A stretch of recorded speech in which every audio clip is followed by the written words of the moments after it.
Thank you, Mr. Chairman. Let me set the stage as I see it. 20 years after 9/11, the Taliban are back in charge. Does everybody agree with that on the panel of Afghanistan? The Taliban now are in charge of Afghanistan? Everybody agrees. 5 of the people in the Taliban government are former Gitmo detainees. The Deputy Minister of Defense, the Acting Minister of Borders and Tribal Affairs, the Acting Intelligence Director, the Acting Minister of Information and Culture, the new governor of the southeastern province of Host are all former Gitmo detainees, and we're talking about releasing people. 229 of the 729 people released from Gitmo have gone back to the fight. And we're talking about releasing people. This is nuts. One thing I can say about the 39 that are at Gitmo, not one of them has attacked the United States. And if I have my way, none of them ever will. Bringing them to justice, I understand that very, very much. But here's what I have been fighting for 20 years now almost.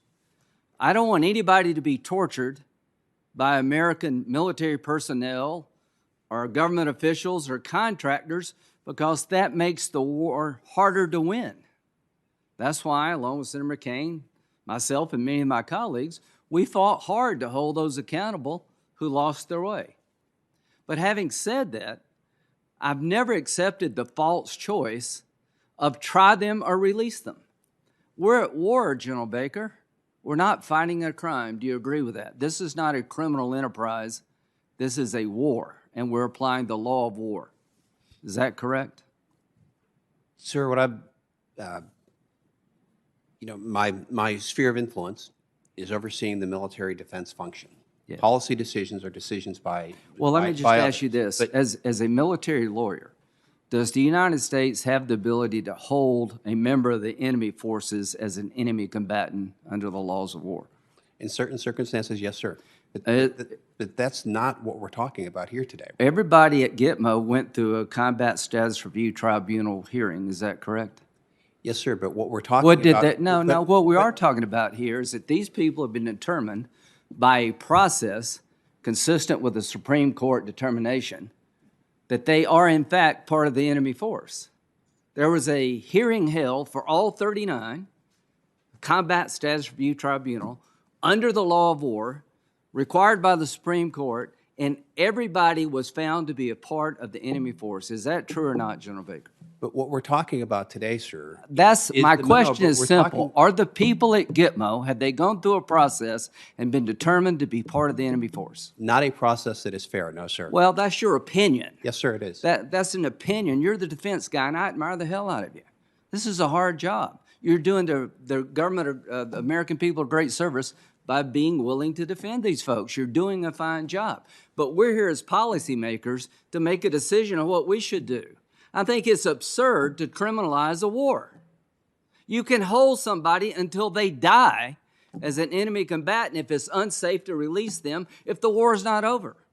Does anybody doubt we have the ability today to kill somebody who's part of Al-Qaeda if they're up to no good? Can we kill them? Mr. Simpson, can we kill them? We can use deadly force under the 2000. We did it last week. Yeah. Well, what absurd conclusion would there be that you can kill somebody but you can't capture them? And once you capture them, you have to let them go if you don't have the evidence necessary to prosecute them at a criminal venue. No war has ever been conducted that way for a reason. The reason we've never done war that way is because it's stupid.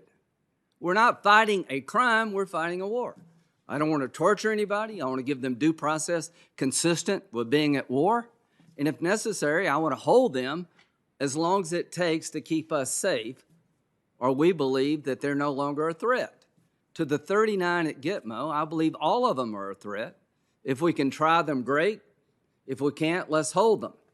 This idea of closing Gitmo, I embraced it with President Obama. Here's the problem. I couldn't get the administration to agree that if you moved them back to the United States, indefinite detention would still be available. I don't care where you house them. You can house them in Illinois.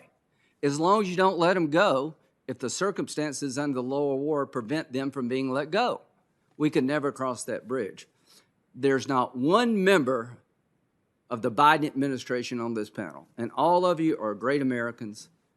Thank you for giving your opinions and your counsel to the committee, but I find it stunning that not one member of the administration would come before this committee to talk about closing Gitmo.